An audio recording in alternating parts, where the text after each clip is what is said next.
Hello, je suis Léna, passionnée de bien-être, mieux vivre et spiritualité. J'ai créé ce podcast pour faire connaître au plus grand nombre des méthodes alternatives pour aller mieux, que ce soit physiquement ou mentalement. Quels que soient vos problèmes, quelles que soient vos croyances, restons ouverts, restons curieux et testons. Bonjour à tous, et voici la suite de l'épisode sur le nerf vague et la respiration avec Jean-Marie Desfossés, auteur, conférencier et enseignant. Est-ce que tu parles, parce que moi par exemple je suis hypersensible et je le suis de plus en plus, et donc du coup je capte un peu tout ce qui se passe autour de moi, et c'est vrai que des fois c'est un peu difficile à gérer parce que je ressens de l'anxiété. Voilà, tout à fait. Et cette hypersensibilité, de même qu'il n'y a pas que le stress, mais les stress, cette hypersensibilité, c'est un pot unique. Et quand on est hypersensible pour le nerveux, on est hypersensible pour l'alimentation, on est hypersensible pour, c'est pas moi, les carences, pour le stress oxydatif, pour l'exposition aux écrans, pour éventuellement les champs électromagnétiques. Si vous êtes bien déminéralisé et que vous avez du stress oxydatif, c'est quasiment normal d'avoir de la sensibilité aux écrans, aux champs magnétiques. Voilà, cette hypersensibilité, elle met le corps dans un état d'hypervigilance pour tout. Et dès qu'il y a quelque chose qui s'écarte et qui va menacer encore un peu plus les équilibres intérieurs, le corps va réagir de façon très prononcée. Voilà, Jean-Marie, il faut que tu nous aides, parce que Voilà. c'est compliqué cette situation. Voilà. Voilà, moi je milite pour que les personnes qui sont hypersensibles fassent tout pour conserver leur hypersensibilité. Parfois, des personnes au stage viennent et me disent « mais moi, on me reproche d'être trop sensible ». Mais la sensibilité, c'est la définition du vivant. Une structure vivante qui ne serait pas sensible, c'est-à-dire qui s'adapterait, qui serait incapable de sentir ce qui change autour d'elle et donc ensuite de s'adapter, ne peut pas être vivante. Alors, on va me dire, un virus, ça ne s'adapte pas. Ben si, ça va s'adapter à l'intérieur de la cellule qui va parasiter. Et on voit qu'il y a des variants, par exemple, qui apparaissent. Ben, c'est exactement un mécanisme de sensibilité-adaptation. Il est mécanique, biochimique, tout ce qu'on veut, mais tout ce qui est vivant est sensible. Donc, se dire « je suis trop sensible », ça veut dire « je suis trop vivant ». Mais non, non. Alors, le souci, c'est quand on est sensible, très sensible, on peut effectivement vivre les choses comme un trop-plein et en arriver au point de se dire, en fait, je suis trop sensible, je respire mal à cause de ma trop grande sensibilité. Non, ça, c'est la guerre. Je trouve que justement, c'est l'hypersensibilité qui fait qu'on se rend compte qu'on a besoin de quelque chose qui est merveilleux, dont on a déjà cité ici une fois le nom, qui est la douceur. Et donc, ce que je vous propose, c'est un rapport doux à la respiration et une respiration de douceur. Et la douceur en respiration, c'est vivre poumon vidé. Quand on est stressé, on se gonfle. On se gonfle. On inspire et on ne prend pas le temps d'expirer et on continue d'inspirer, on n'a pas le temps d'expirer et on finit avec sternum levé, poumon plein. Alors bien sûr, on ventile là-dessus parce qu'on ne va pas mourir asphyxié, mais vous avez 3-4 litres d'air dans vos poumons que vous videz jamais et là-dessus, vous inspirez à chaque expire, inspire un demi-litre d'air. OK.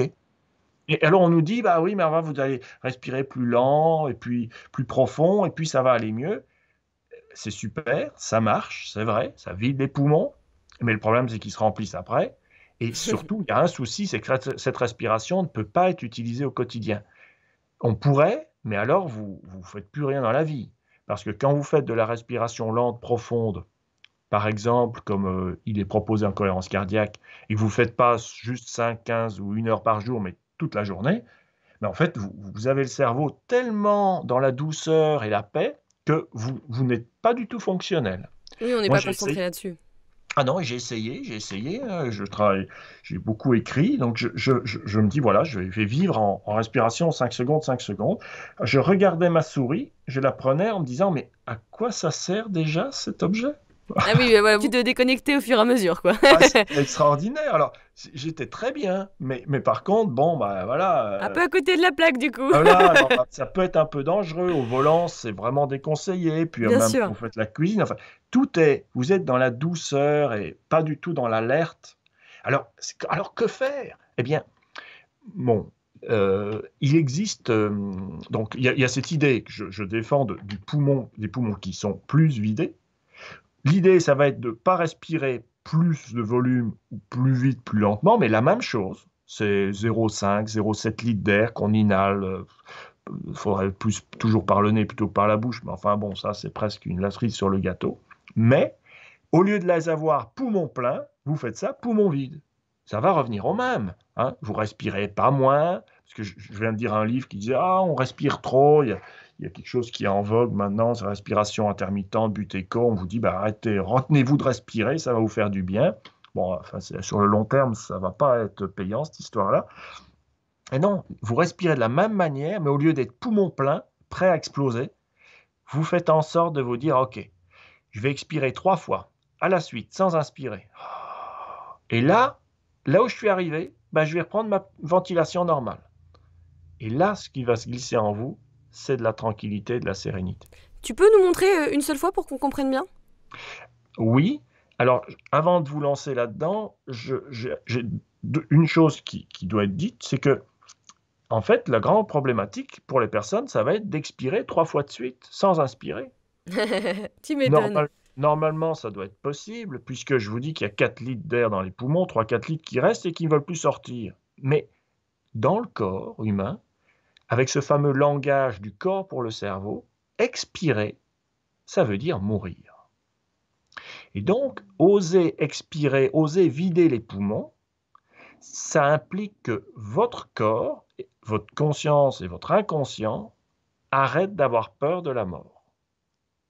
Et donc, aussi vrai que les stress en général génèrent une respiration de stress, c'est-à-dire les poumons sont pleins et restent pleins, le désamorçage des peurs, il faut passer par le désamorçage des peurs pour permettre une vie poumon plus vidée. Donc, quand on va faire l'expiration première, deuxième, troisième, il faut se dire, et ce n'est pas une blague, tout va bien. Et malgré ça, ce sera un petit peu compliqué parce que le grand muscle ordonnateur de tout ça, c'est le diaphragme, et c'est un grand sensible. Ah oui, ça oui, il est souvent contracté. Il est contracté, quand il est contracté, ben, il veut plus remonter, il faut qu'il remonte pour que les poumons se vident, et il a cristallisé des peurs, conscientes et inconscientes, il a cristallisé ces peurs qui venaient des stress conscients et inconscients, et donc il y en a un paquet. Et donc, il faut presque des astuces pour permettre au diaphragme d'aller lâcher. Alors là, je peux guider un petit mouvement. Super. Qui permet d'aider à lâcher le diaphragme. Alors, on va prendre le plus simple de tous ceux qui ont en coach respiration. J'appelle ça la double expiration. Ça n'a rien de chinois. On va expirer une première fois, tranquille, en souriant, en se disant tout va bien. Pour le travail respiratoire et la libération respiratoire, ça sort toujours plus facilement par la bouche. Et plus vous avez la bouche serrée, contractée, et moins vous pouvez expirer. Vous pouvez faire un test, vous serrez les dents, vous essayez d'expirer.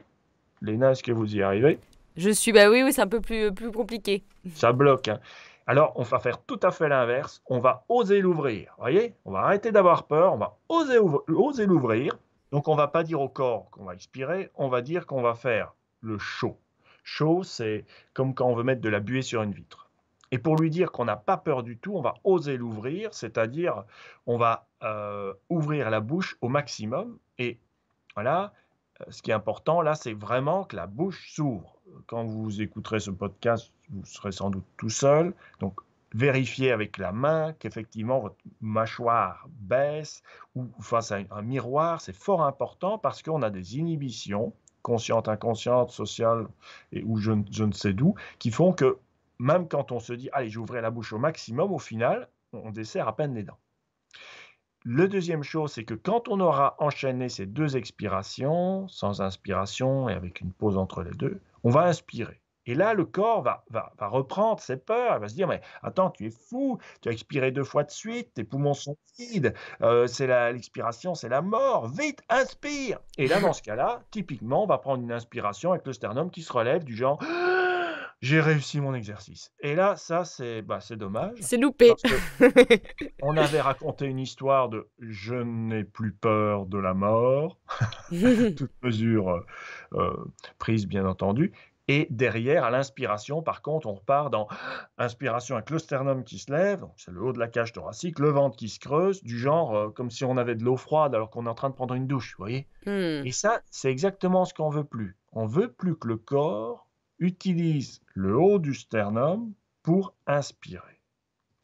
On cherche au corps à ce qu'il arrête de raconter cette histoire d'angoisse au cerveau. Et donc, au bout des 2 expires, on va on va faire attention et pour ça, pendant les expires, on ira mettre les mains en au-dessus du cœur, au centre du thorax, mais au-dessus du cœur, donc 5 centimètres sous la gorge, bien en contact, ça sécurise, ça d'aller sentir main à plat l'une sur l'autre et sur le haut du torse, de sentir comme ça un contact avec soi-même et on demandera au corps que l'inspire qui vient est un inspire où les mains ne bougent pas et tout viendra en bas. C'est l'inspire, on va se laisser inspirer et ouais, normalement, si vous laissez faire et que vous travaillez cet exercice, vous finirez par avoir un inspire qui est en bas. Je ne dis bien sûr pas de gonfler le ventre, un coach respiration, ça ne se dit pas. Votre ventre reprendra du volume. Mmh. Il reprendra son volume normal, hein. Heu, voilà, l'idée ce serait d'arriver à respirer un peu comme le font les chats où ils battent des flancs, mais ils gonflent pas le ventre. C'est les flancs se creusent, les flancs reviennent, les flancs se creusent. Donc je vais guider ça. C'est parti! Allez, on va bien penser donc à l'ouverture de la mâchoire. On place une main bien à plat sur le haut du cœur, là 5 centimètres sous la gorge. On met la deuxième main dessus. On prend attention aux sensations de ce contact avec les mains. C'est agréable. C'est comme si on se prenait cœur à cœur avec soi-même. Vous voyez, il faut vraiment avoir ce contact sécurisant. Et là, on va expirer en chaud, bouche grande ouverte, comme si on voulait mettre de la buée sur une vitre.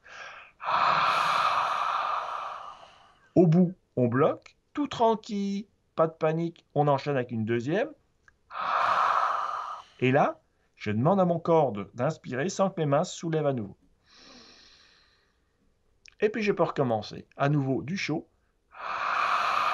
Avec mes mains, je presse sur mon cœur. À nouveau, du chaud sans avoir inspiré. Là, je me laisse inspirer tout en bas. Encore une fois, j'expire en chaud. Je bloque mon souffle un instant tout tranquille et je souffle à nouveau. Je me laisse inspirer. Et là, je peux laisser mes yeux se fermer un instant et aller voir ce qui se passe à l'intérieur de moi. Et si vous connectez au mental, au corps, naît un apaisement de tension musculaire, nerveuse, respiratoire. Je trouve qu'il y a l'énergie qui circule un peu. Et on sent des sensations partout, des chauds, froids, des petits courants dans les jambes, dans les doigts. Et une tranquillité, je ne sais pas si vous la ressentez, Léna, un petit peu. Ouais, ouais, ouais, j'ai envie d'en faire plus. Ouais. Alors, si on veut faire plus, ce qu'il faut, c'est arrêter de travailler par la bouche. La bouche est vraiment un moyen pour pour libérer. C'est beaucoup plus facile de libérer par la bouche que par le nez. Quand on crie, quand on veut lâcher quelque chose, quand on sanglote, enfin, voilà, il faut que ça sorte. Après, quand on va aller plus en profondeur, plus en douceur, il faut passer par le nez. Parce que le nerf vague est très, très sensible à ce qui se passe dans l'espace interne des narines. Et on raconte une très, très bonne histoire, très belle histoire au corps quand on l'autorise à respirer par le nez. Inspire, expire. En transition, on peut faire juste l'inspire par le nez, l'expire par la bouche. Mais ensuite, c'est vraiment une très très bonne histoire à raconter au corps. Et regardez les personnes stressées, elles vont passer en respiration par la bouche, Ouais, ouais. systématiquement. Et à partir de ce moment-là, vous enlevez des signaux apaisants et c'est un cercle vicieux. Donc on peut, je ne vais pas le guider là, mais pensez à refaire le même exercice avec une expiration profonde. La bouche ne sera pas ouverte cette fois, elle sera juste mâchoire relaxée et on expire tranquille par le nez. Au bout de cet expire, une pause, 2 secondes, réexpire et demandez au corps d'inspirer tranquillement, en laissant le corps inspirer. Donc, par exemple, on fait 3 respirations avec la bouche grande ouverte et ensuite on repasse par le nez, c'est ça?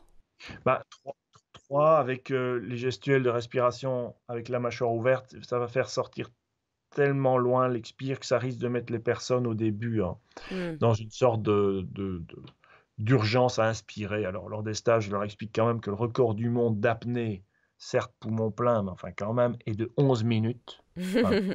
Mais très curieusement, si on expire une première fois en 3 secondes ou 4, qu'on bloque, qu'on refait la même chose et donc qu'on arrive à maximum 15 secondes sans inspirer, ça y est, il y a l'alerte, alerte, alerte, alerte, et on est reparti. Donc, c'est ça là qu'il est intéressant d'utiliser la conscience, la volonté pour se dire au corps, écoute, ok, je sais que tu veux veiller sur moi, c'est formidable, mais là, moi, j'ai besoin de souffler. Oui, donc c'est un entraînement. Tu veux dire, c'est au fur et à mesure qu'on peut faire plus d'expiration par la bouche grande ouverte quand on s'est entraîné. Bah, oui et non. C'est pas une question de nombre d'expirations par la bouche, c'est une question de d'où on part au niveau du remplissage des poumons et où on arrive. Mmh. Parce qu'au fur et à mesure qu'on se détend, on va partir de plus en plus avec des poumons déjà vidés. Et donc à un moment donné, le corps humain est fait de telle sorte qu'il ne peut jamais vider complètement les poumons. Mais bon, alors, ce qui fait qu'au début, c'est assez facile de vider de l'air parce qu'il y en a plein et à la fin, ça devient ça demande d'aller encore plus profondément à l'intérieur de soi et dans la sécurisation. Mmh. Donc, déjà 2 fois bien fait avec, la pause, le fait de se dire que tout va bien, je dépasse des peurs, je me sécurise. L'inspire qu'on laisse venir, c'est déjà un très, très bel exercice. Typiquement, quand on est soumis à une agression, quelque chose qui nous agresse, on se gonfle. Voilà, on est prêt au combat. Là, c'est exactement l'option inverse. Vous dites au corps: «OK, il y a quelque chose qui va pas, mais ça va aller. Je vais gérer. Je vais gérer, je vais rester dans la douceur malgré ce qui est agressif autour de moi» et c'est à la fois une respiration de réparation, mais aussi de protection. Si quelque chose vous agresse à un moment donné, si vous pouvez avoir l'idée, vous n'aurez pas le réflexe parce que ce ne sera pas inné, mais l'idée, l'espèce d'idée sage de se dire: «Ah, qu'est-ce que je pourrais faire pour ne pas que l'événement m'emporte dans sa tourmente?» Eh ben, vous avez cette petite respiration avec la double expiration qui peut venir vous aider. Ouais, tout de suite, hein, moi ça m'a détendu en quelques secondes seulement. C'est fou le pouvoir de la respiration et c'est là aussi où on comprend que quand on reste dans des, je sais pas, bloqué par des traumas ou ce genre de choses, en plus du quotidien qui fait qu'on respire peu, qu'on est souvent agressé, ou en tout cas qu'on se sent souvent agressé, qu'on a une mauvaise posture, c'est là où on se rend compte des conséquences que ça a sur la santé. C'est impressionnant. Oui, c'est ça. Autant on peut se faire du bien en travaillant sa respiration dans certains sens que, en fait, on se prive de beaucoup on se prive de tout ce bien et en fait, on peut se faire. J'aime pas dire qu'on se fait du mal parce qu'à nouveau, c'est pas une bonne idée de se dire qu'on respire mal, et cetera, mais on peut s'accorder énormément de soins à soi-même, d'attention à soi-même et de douceur en prenant, en mettant de l'attention dans la manière dont on respire et en s'accordant peut-être par jour quelques minutes de respiration. Voilà, plus en s'étirant aussi. Alors, ben, c'est ça, l'étirement, le bâillement sont 2 dynamiques, instinctives extrêmement thérapeutiques et en coach respiration, on s'est inspiré du bâillement et d'une autre chose et de l'étirement pour créer des petits exercices appelés coach respiration flash parce que en quelques cycles de respiration, ils font un bien fou. C'est énorme. On finit pas la journée de la même manière quand on a fait 3 minutes de coach respiration flash le matin et c'est basé sur, de l'étirement et de l'expiration de type bâillement, plus, d'autres choses qui ont inspiré la technique. Mais indépendamment de ça, on peut aussi par soi-même se dire: «Voilà, le matin, je m'étire et dans cet étirement, je respire le plus librement possible». Là déjà, sans avoir à suivre aucune consigne, vous allez vous faire énormément de bien. Oui, oui, déjà même avec le yoga, quand on expire un peu plus par le nez, tout de suite, c'est vraiment agréable et on sent un relâchement, hein. Oui, oui, 1000 et une techniques heureusement pour se faire beaucoup de bien. Et d'ailleurs, en plus de la respiration, qu'est-ce qu'on peut faire, nous, en tant qu'humains, pour pouvoir calmer le nerf vague, en tout cas se sentir plus serein? J'ai vu que moi, il y avait, peut-être que tu vas dire que c'est anecdotique, hein, j'en sais rien, mais il y avait différentes manières. Il y avait, bah, évidemment du sport, il y avait le soleil, il y avait du gargarisme ou le fait de chanter, de faire des aussi des hums. Oui, oui, il y a un livre sur le nerf vague, écrit par un Américain. Bon, franchement, si vous êtes malade, si vous avez un problème de santé et que il y a environ 7 ou 9 petites astuces pour stimuler le nerf vague, mais c'est ce genre, ça ne suffira pas à inverser un processus. Parce que là, c'est assez curieux. On dirait qu'on cherche à le stimuler de façon un petit peu remplacement de la stimulation électrique, quoi. Alors Hmm. effectivement, on va aller le chatouiller où il passe dans la gorge ou au niveau des carotides. Le nerf vague est le nerf de l'ensemble du corps. Donc, OK. Alors, par exemple, vous avez parlé du sport. Il faut savoir que si vous faites du sport, mais sans respirer, c'est pas convaincu que vous faites du bien à votre nerf vague. Les sportifs de haut niveau, à 80%, sont des personnes qui ont des problèmes graves au niveau des intestins. Parce que quand on fait du sport de haut niveau, le corps passe en mode action et en mode action, il n'est pas en mode réparation. Et il ne s'occupe pas de la digestion ou de la réparation des intestins. Donc ces personnes vont pas bien. L'idée est de se dire, alors le corps a besoin de mouvement, il a aussi besoin de respirer correctement. Et quand je vois des personnes qui courent et qui finissent essoufflées, avec le cœur qui bat à 140, 180, est-ce qu'elles se font du bien? Globalement, elles pourraient se faire encore plus de bien si elles faisaient les mêmes activités physiques en ayant une respiration qui n'est pas une respiration de stress. Parce que typiquement, quand on commence à s'essouffler, regardez comment on respire. Par la Ouais. bouche, avec le sternum qui se lève. Quand vous faites ça, vous ne faites jamais du bien. J'avais écouté un podcast où justement une personne disait de faire du sport en fait par le nez. C'est-à-dire qu'en inspirant, en expirant par le nez, donc en étant beaucoup plus calme. Alors, c'est vrai que si vous pouvez limiter l'inspire-expire par le nez, le problème, c'est que vous pouvez finir tout essoufflé par le nez aussi. Mais je comprends l'idée, la philosophie, c'est de se dire, on ne va pas aller jusqu'à surventiler. Il y a 2 choses dont il faut tenir compte. Un, l'emballement du cœur. Le cœur bat plus vite lors d'un effort parce que les poumons ne font pas assez leur boulot. Hmm.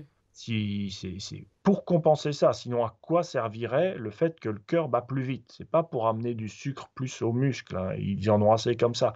C'est parce que les muscles, le sang n'est pas suffisamment oxygéné et nettoyé en gaz carbonique. Et donc les poumons ne faisant pas leur boulot au maximum de ce qu'ils pourraient faire, loin de là, surtout que la respiration du type suffoquement est très peu efficace, curieusement, mais c'est comme ça. Eh bien, c'est le cœur qui compense. Donc, il y a 2 critères. Un, je ne vais pas générer un emballement cardiaque, alors qu'il batte un peu plus vite, un peu plus fort, OK, mais pas un emballement. Et 2, je ne vais pas générer une respiration d'urgence. Et pour ça, ça passe par la maîtrise, la prise de contrôle du geste respiratoire. La respiration de suffoquement, sternum qui se lève, n'est pas une respiration efficace. Il faut, pour qu'elle soit efficace, qu'il y ait un vidage des poumons. Il faut renouveler l'air dans les poumons. Si on ne prend pas le temps d'expirer, forcément, l'échange dans les poumons n'est pas fameux. Et Hmm. là, si vous combinez mouvement et respiration efficace, alors là, vous vous faites énormément de bien. Et ça, le nerf vague va apprécier. La respiration efficace, c'est justement le fait de ne pas trop stimuler, on va dire, le thorax. On peut solliciter le thorax en fin d'inspiration parce qu'il va permettre d'avoir encore plus d'air, mais il est très important que s'il y a cette gestuelle d'urgence, qu'il y ait ensuite le vidage des poumons. Mais c'est très difficile. Enfin, je travaille le souffle, je ne fais plus que ça depuis ça fait 9 années que je développe coach respiration. Je travaille vraiment beaucoup et je pense que voilà, j'ai un rapport un peu particulier avec la respiration. Et quand je suis essoufflé, ça m'arrive, si je fais du sport, moi, je m'emballe avec mes garçons, je cours, etc. Et que je me dis, voilà, ça, je passe en respiration de suffocation, et que je me dis, voilà, je vais prendre le contrôle et obliger mon corps à expirer plus loin pour vider les poumons. C'est très difficile parce qu'il y a cette urgence. Une part de mon corps dit, tu vas mourir, inspire, inspire, inspire. Et donc, la respiration efficace, c'est une respiration qui va toujours aller jusqu'au vidage optimal, maximal possible des poumons. Ça, c'est certain. Donc on expire Ensuite, un peu plus quand on fait du sport, si on peut. voilà, il faut travailler sur l'expire et pas chercher à tirer tout le temps à l'inspire. Et le fait que vous aurez respiré efficacement, vous le saurez parce que vous le saurez Si vous remplissez 2 conditions, ce sera le cas, donc vous le saurez parce que vous aurez pas d'emballement cardiaque, un peu plus vite, un peu plus fort, OK, mais pas d'emballement et vous n'aurez pas la respiration de suffocation. Quand un des 2 se met en place, ça veut dire que vous avez respiré de façon inefficace ou que l'effort que vous avez demandé à votre corps surpassait complètement ce qu'il pouvait faire. C'est fou, moi j'habite à côté, enfin je suis en face d'un canal et du coup il y a énormément de joggeurs et du coup je ne vais penser qu'à ça maintenant parce qu'ils sont tous en train de m'expirer là quand ils passent à côté de moi. Donc je me dis oh là là là, mais ils sont tous essoufflés, c'est ça le problème quoi, ils en peuvent plus. Et ils peuvent, Je vais leur faire un pourraient panneau, expirez plus mes cocos. faut savoir que la respiration d'urgence, hein, ventilation comme ça, elle est au moins 2 fois moins efficace qu'une respiration lente et profonde. Ouais. Donc, si une personne a eu un essoufflement, est essoufflée et veut que cet essoufflement s'arrête le plus rapidement possible parce qu'elle va restaurer les équilibres gazeux dans son corps, eh ben, elle a tout à fait intérêt à arriver à vider davantage ses poumons. Mais ça demande vraiment un effort conscient parce que bizarrement, le corps humain est programmé pour activer cette respiration d'urgence. Personne ne sait pourquoi, parce elle est moins efficace que les respirations lentes et profondes. Alors, si les gens fouillent sur internet, ils vont dire: «Ouais, mais si, ça s'appelle l'hyperventilation, on élimine plein de gaz carbonique, on prend plein d'oxygène». Regardez les données de laboratoire, c'est plus complexe que ça. C'est plus complexe et ce qui est intéressant, c'est de mettre en place cette respiration de lente, profonde. Faut pas qu'elle soit trop lente non plus, parce que si vous êtes en train de courir, vous n'y arriverez pas. Mais cette respiration lente et profonde va être plus efficace qu'une respiration d'urgence de ventilation. Une des démonstrations de ça, c'est les asthmatiques. Certains asthmatiques ont des crises où ils sont incapables d'expirer. Ils ne font plus qu'inspirer. Le geste de respiration finit par être bloqué et certains asthmatiques peuvent aller jusqu'à mourir alors que leur corps, juste parce que leur corps refuse d'expirer. Hmm. Vous voyez à quel point il y a une sorte de Peur réflexe un de... peu Ouais. étrange et personne ne sait pourquoi. Moi, j'ai une petite hypothèse, je me dis que quand on inspire, une des choses qui se passe, c'est que le diaphragme s'abaisse et il laisse plein de place au cœur. Le cœur n'a plus à taper que va juste toucher les poumons, qui sont des structures molles, gonflées juste avec de l'air, enfin gonflées avec de l'air, contenant de l'air là. Et donc, c'est sans doute plus facile pour lui de taper vite et fort dans cette position-là que si on avait des expirations où le diaphragme est remonté tout en haut et le compresse un petit peu dans le haut de la cage thoracique. Peut-être que c'est ça. C'est une posture qui n'était pas pour ce réflexe de respirer vite et fort ne serait pas une technique pour optimaliser les échanges gazeux, ça ne l'est pas, mais une technique pour donner au corps un maximum de place, voilà, pour favoriser la fuite ou le combat. Hmm. Ouais. Donc du coup, si dans la journée on n'a pas trop le temps de faire ce qu'on a fait, le petit exercice de respiration, est-ce que c'est quand même intéressant d'essayer d'expirer plus puisque ça, a priori, ça apaise le système nerveux, c'est ça, hein, par rapport à l'inspiration? Oui, à ceci près que, on va dire que tout est compliqué avec moi, quand on expire plus, on pourrait croire qu'il faut expirer plus longtemps. Et c'est pas forcément le cas parce que si vous expirez plus et puis que vous commencez ce que j'appelle moi agrandir votre respiration, vous allez passer dans des états modifiés de conscience. Ah oui, donc si on veut rester conscient, notamment quand on travaille et quand on veut savoir, comme tu disais tout à l'heure, ce qu'est une souris ou alors quand on conduit, effectivement, en tout cas, il ne faut pas le faire trop longtemps. Voilà, et donc c'est gênant parce qu'on se dit: «Mais alors au quotidien, comment je dois respirer?» Eh bien, vous respirez avec les poumons qui sont globalement vides et cette petite ventilation au même rythme que vous faisiez avec vos poumons pleins, mais cette fois avec les poumons vides et ça va raconter une toute autre histoire au cerveau. Vous augmentez l'efficacité respiratoire, le diaphragme est remonté parce que vous avez les poumons pleins, donc il n'y a pas de compression des viscères. Du coup, des muscles qui sont très importants dans la respiration et ce sont les périnées peuvent se mettre à retravailler à chaque expire et masser les intestins par en dessous. Et ça, masser les intestins de cette manière, de manière non compressive, le nerf vague adore. Vous me posez la question de savoir quoi de faire d'autre pour le nerf vague. Ouais. Il y a une chose qui est importante et qui nous échappe complètement à notre conscience, c'est il y a deux choses, c'est le zinc, le magnésium. Donc ce sont des présences d'éléments, oligo-éléments. C'est vraiment pas accessoire, c'est fondamental. Il y a le potassium, le magnésium, le zinc. Ouais. Vous pouvez être infiniment mal juste parce que vous manquez de magnésium. Des enfants peuvent être épileptiques, qualifiés d'hyperactifs. Vous pouvez avoir des états de tétanie, juste parce que votre corps manque simplement de magnésium. Et on est beaucoup à en manquer en plus. Ça n'apparaît pas sur les analyses parce qu'il n'y a qu'1 % du magnésium dans le sang. C'est complexe de faire voilà, faut faire des dosages, c'est particulier. La médecine classique s'intéresse pas du tout, quasi pas du tout à ça, sauf certains. Les médecins qui s'occupent de ça, bon, mon approche, elle est scientifique, elle puise là-dedans. Les médecins, les quelques médecins qui ont travaillé là-dessus font des retours extraordinaires pour les adultes et pour les enfants. Il y a un livre super bouleversant. Ça s'appelle L'hyperactivité, la solution magnésium, chez Thierry Socard, écrite par une médecin pédiatre à la retraite aujourd'hui qui s'appelle Madame Doussin.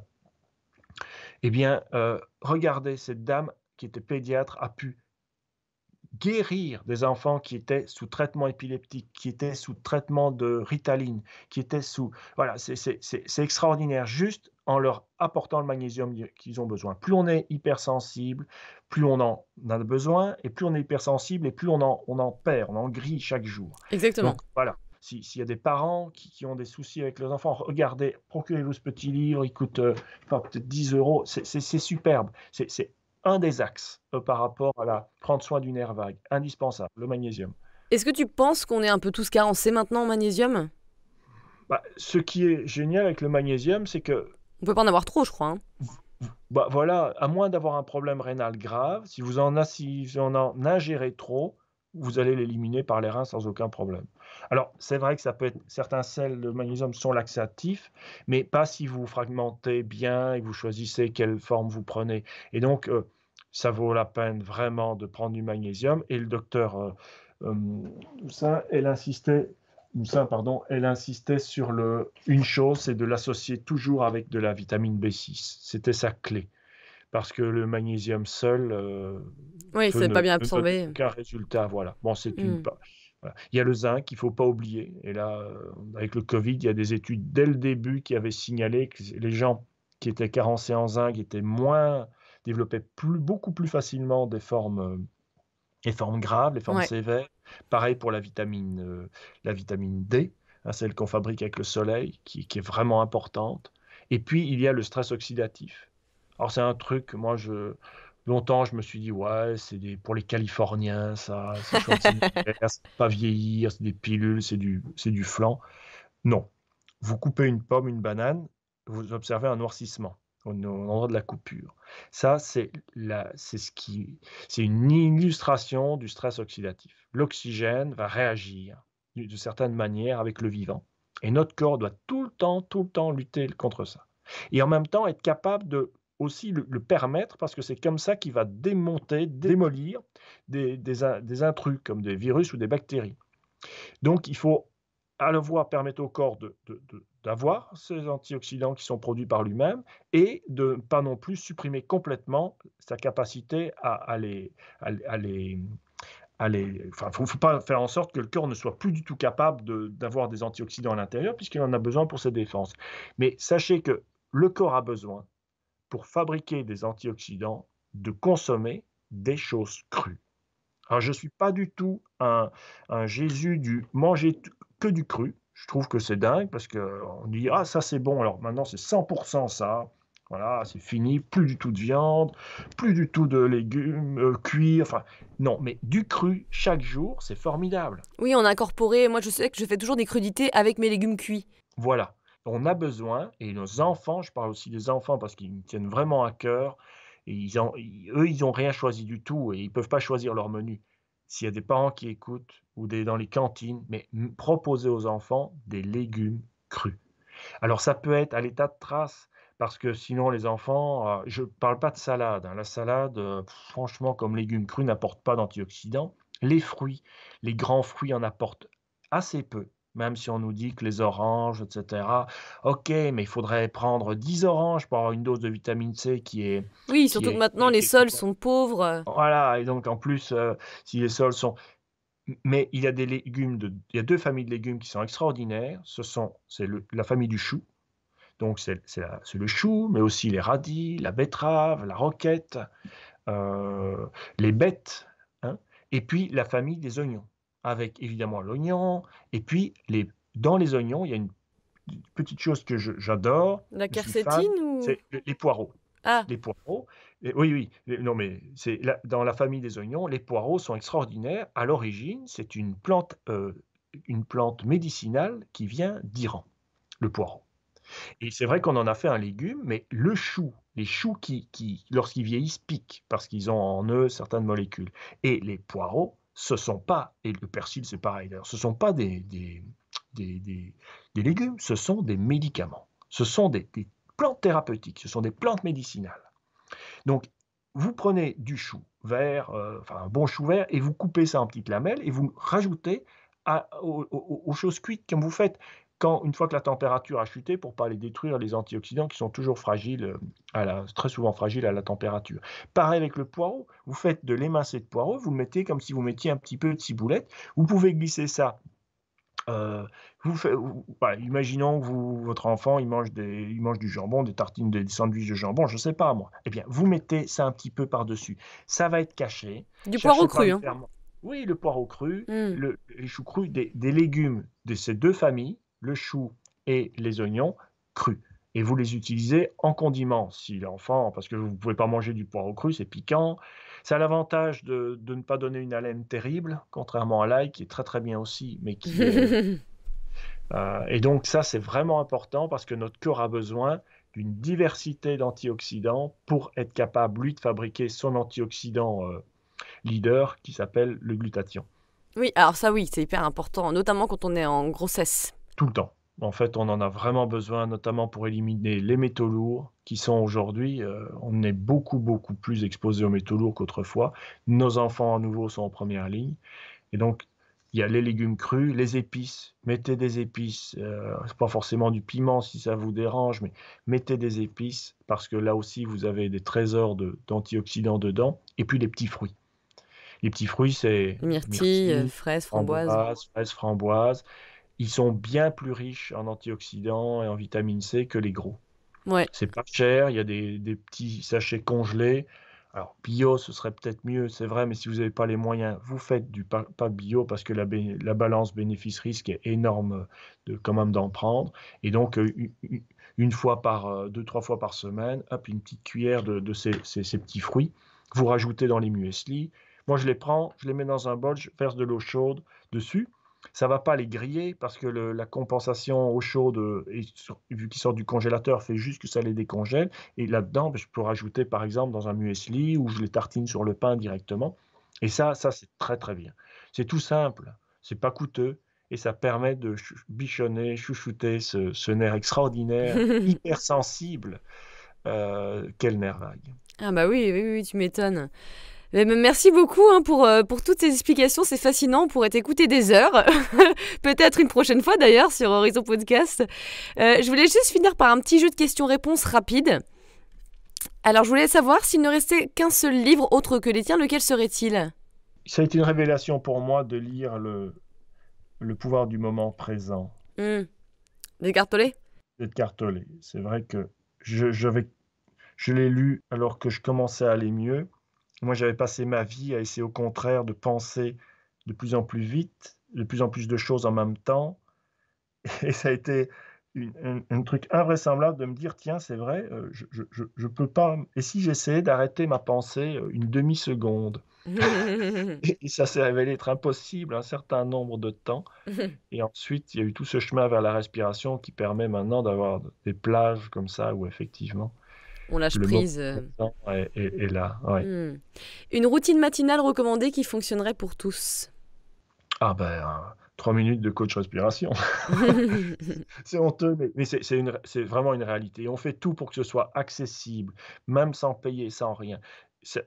Si vous ne faites pas ça, étirez-vous en respirant profond et intense. Parce que vraiment, c'est ce que spontanément le corps a envie de faire. Inspirons-nous de ce que font les bébés, de ce que font les chats. Une habitude à supprimer. Ah, ça, c'est la délectation des humains pour les mauvaises nouvelles. C'est fou, c'est vrai que c'est addictif et pareil pour le cinéma. Hein. C'est terrible. Ouais, Je veux plus de films qui finissent mal. Moi, il y a assez de bazar dans le monde sans encore s'en rajouter dans la tête. Et les nouvelles, mais cultivons les nouvelles qui font du bien, bien quoi. sûr. Voilà, c'est important, ça change complètement l'état. À nouveau, ça, c'est des stress conscients, inconscients. Cultivons ce qui est doux, cultivons les fleurs dans notre jardin et dans notre attention aux choses. Ouais. Complètement d'accord. La médecine alternative à tester impérativement. Je pense qu'il faut toutes les essayer et voir comment le corps réagit.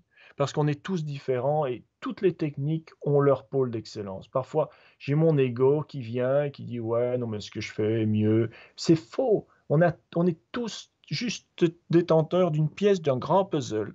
Et donc, c'est vraiment, faut aller voir, faut trouver les thérapeutes qui sont passionnés par ce qu'ils font et qui sont ouverts mais essayez, allez voir. L'acupuncture, scientifiquement, on est perdu, on ne sait pas expliquer ça. Et une fois, un médecin m'a fait une séance, c'est extraordinaire. J'ai eu une pêche d'enfer pendant, pendant 10 heures, mais c'est fou.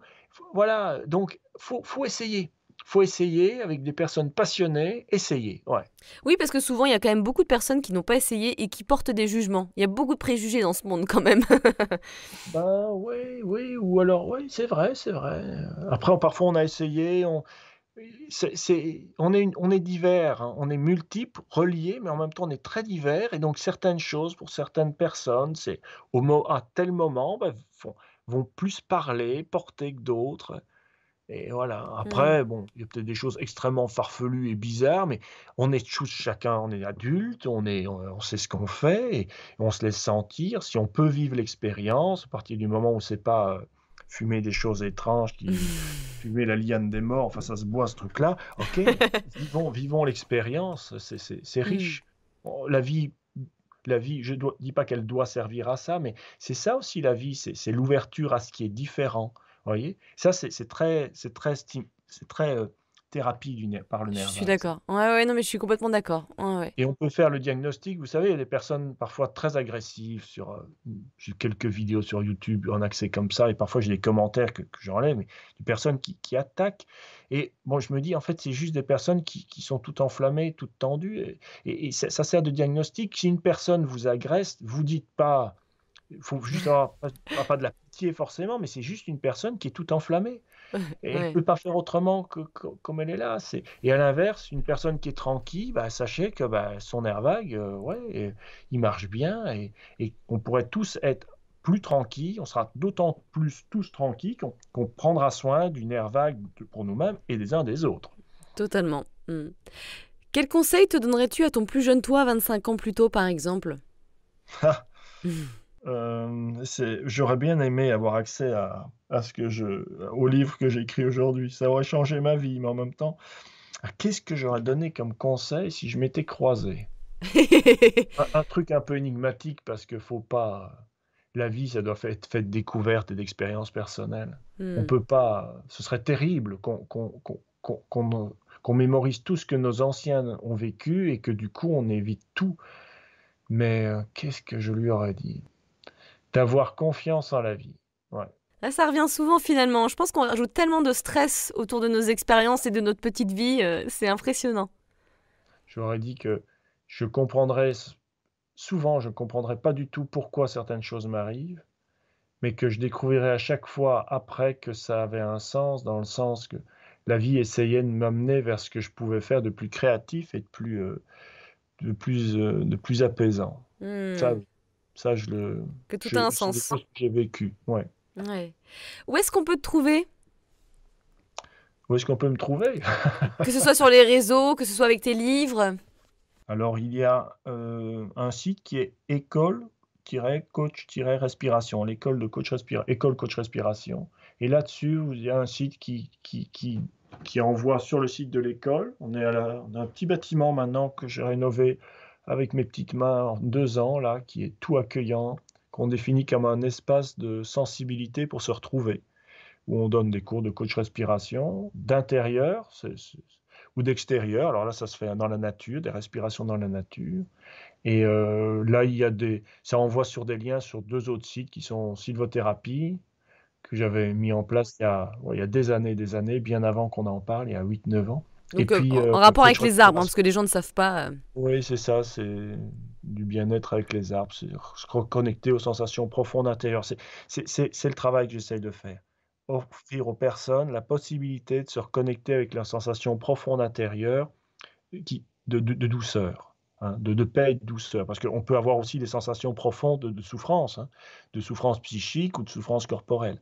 Mais voilà, c'est des techniques qui mènent à ça et soit on le fait, par la respiration, soit on le fait par les arbres. Et en fait, dans certains stages, on le fait en combinant les 2. Ah, Ce sont super. vraiment pour moi, c'est la même, ça a c'est le même chemin. Passer par le souffle ou par les arbres, c'est à chaque fois une reconnexion avec des choses très profondes en soi. Hmm. Eh ben, merci Jean-Marie. Ben, merci Léna de cette possibilité de partager des choses et puis je souhaite, aux éditeurs de ce podcast voilà, de penser de temps en temps aux petits trucs de double expiration, ça peut vraiment être utile et puis de prendre soin d'eux parce que je faut être convaincu on a droit à être heureux et à de la douceur intérieure. La vie, c'est pas un combat, c'est une blague cette histoire-là. La vie, c'est pas un monde de bisounours, c'est vrai, mais on a le droit de rester tranquille, d'être un capitaine de vaisseau. On tient le gouvernail, on voit des choses autour de nous qui sont compliquées, mais on reste, on continue à savourer ce cadeau qu'est la vie.